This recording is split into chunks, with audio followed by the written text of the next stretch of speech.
చాలా స్టోరీస్ నేను inspiration తీసుకునేదాన్ని. Umaharathi ma'am story నుంచి కూడా నేను చాలా ఇన్స్పిరేషన్ తీసుకున్నాను. లాస్ట్ ఇయర్ టాపర్ శక్తి దుబే మ్యామ్ స్టోరీ చూసి కూడా నేను ఇన్స్పైర్ చేసుకున్నాను. ఇద్దరు ఆల్మోస్ట్ ఫిఫ్త్ అటెంప్ట్లో క్రాక్ చేశారు. అంత లాంగ్ జర్నీ వాళ్ళు సస్టైన్ చేశారు అని నాకు అనిపించింది.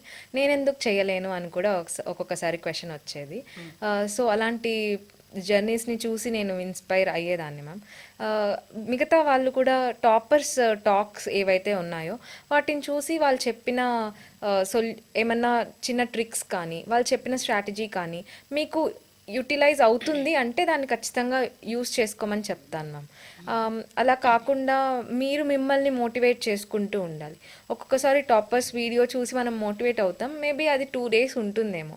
దాని తర్వాత మిమ్మల్ని మీరు మోటివేట్ చేసుకోవడానికి మీరు పెట్టుకున్న గోల్, మీరు ఎందుకు రావాలనుకున్నారు ఇటు సైడ్ అనే దాని మీద క్లియర్గా ఉన్నారు అంటే అది మీకు ఖచ్చితంగా ఇంకా ఎక్కువ కాన్ఫిడెన్స్ కానీ ఇంకా ఎక్కువ బూస్ట్ ఇస్తుంది అని నేను అనుకుంటాను.